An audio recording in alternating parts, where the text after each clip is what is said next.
Oke, bismillahirrahmanirrahim. Assalamualaikum warahmatullahi wabarakatuh dan juga selamat sejahtera pada hari ini adalah pendidikan jasmani dan juga kesihatan tingkatan 2. Tajuknya berkaitan dengan pertolongan cemas, unit 3 pertolongan cemas, iaitu prosedur TOTEP. So, sebelum kita teruskan kita punya pembelajaran pada hari ini, kita akan tengok standard pembelajarannya. Okey, so standard pembelajaran Standard pembelajaran pertolongan cemas hari ini adalah menerangkan prinsip dan prosedur TOTEPS. Okey, kita nak tahu satu-satu lah TOTEPS ni apa Mengaplikasikan prinsip dan prosedur TOTEPS. Okey, prinsip dan juga prosedur. Menilai tindakan yang diambil semasa melaksanakan prosedur TOTEPS. Okey. Kita nak tengok macam mana kita nak situasi macam mana yang sesuai dengan prosedur TOTEPS. Kita pernah dengar ke TOTEPS ni? TOTEPS ni singkatan lah.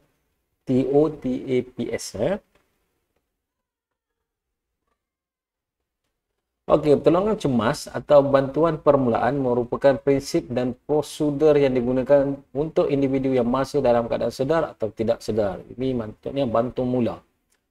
Proses mula-mula yang kita perlu buat bila kita jumpa dengan orang yang sedar ataupun tidak sedar.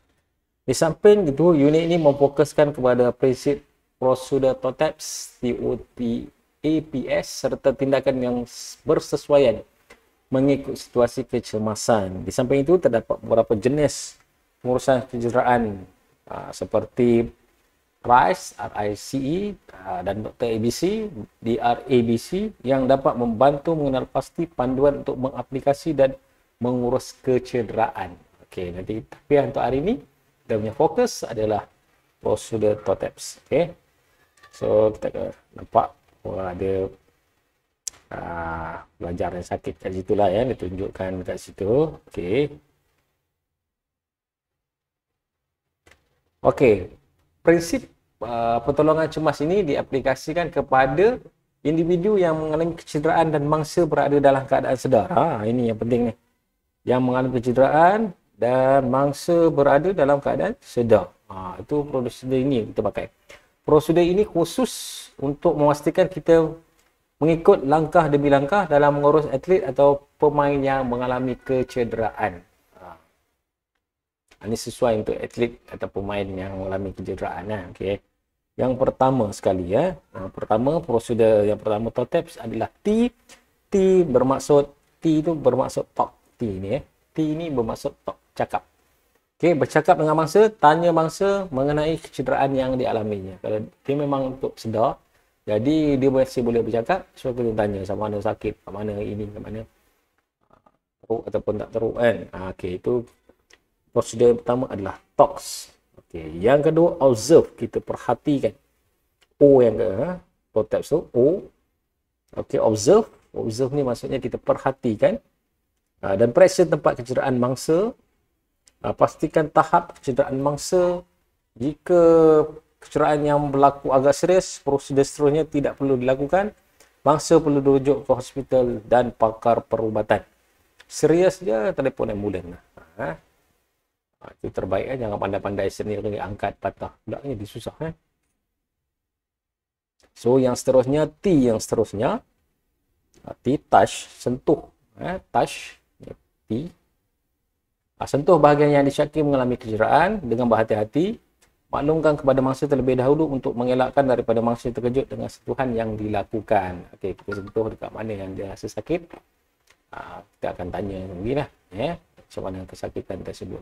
Bagi tahu mangsa dululah sebelum nak sentuh-sentuh dulu. Yang paling baik sekali kalau perempuan dilakukan oleh perempuan lah. Pelajar lelaki dilakukan oleh orang lelaki lah. Okey, itu T.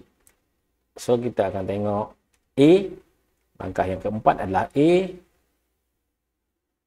Active movement.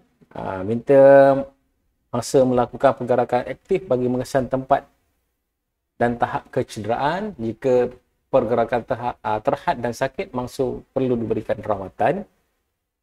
Okey, seterusnya P, passive movement. Movement ni kita kena bantu menggerakkan anggota mangsa yang mengalami kecederaan. Jika mangsa menunjukkan rasa sakit, mangsa perlu dirujuk pada perubatan. Kita try sentuh-sentuh sikit, tengok, bantu dia untuk berjalan, bergerak. Kalau tak boleh, maksudnya kena jumpa doktor lah. Ada sesuatu lah yang berlaku.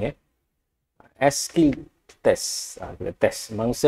Minta mangsa berdiri dan melakukan ujian kemahiran seperti melompat dan berlari. Sekiranya mangsa berasa sakit, bawa ke hospital atau klinik untuk mendapatkan rawatan.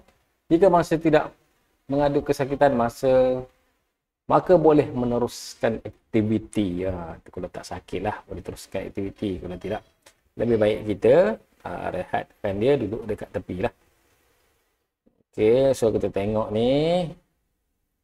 Ini ada satu situasi. Dia kata Amar ni dekat perkhemahan 2 hari dekat air terjun Sungai Rengit. Dia kata hari pertama belajar kemah. Kita kat sini berkemah, belajar memasak. 9 malam pula diberi pendedahan tentang pertolongan cemas, TOTEPS. Okey. Besoknya ada aktiviti kembar hutan yang agak mencabar. Amar tergelincir katanya. Amar tergelincir jatuh ke bawah bukit. Amar mengenai kamu, saya rasa sakit di bahagian lutut dan buku lali. Bagaimana kecederaan lutut dan buku lali Amar sakit cikgu. Okey, kita sambung sebelah sini. Kita elok ni kan. Okey, so cuba lihat bahagian tadi dah. Dia sebenarnya dah tanya Amar tadi, dah talk dah tadi kan. Saya cuba lihat bahagian yang sakit itu. Sakit Sia, buku lali dan Amar bengkak dan lututnya sakit cikgu. Sakitkah bila saya sentuh Amar? Amar, bolehkah kamu gerakkan buku lali, lutut dan buku lali? Kalau tanpa bantuan tak boleh cikgu. Okey. Jangan risau, saya akan bantu. Kalau begitu, Sami dan Cia bantu Papa Amar ke tapak perkhemahan untuk rawatan lanjut. Hati-hati Amar, terima kasih kawan-kawan sama-sama. Okey. So dalam situasi ini kena kenal pasti. Nanti saya akan minta belajar beginilah semasa latihan pengukuhan nantilah kan, jawab lah situasi itu, berdasarkan situasi itu yang manakah sudah ikut urutan dia lah ya.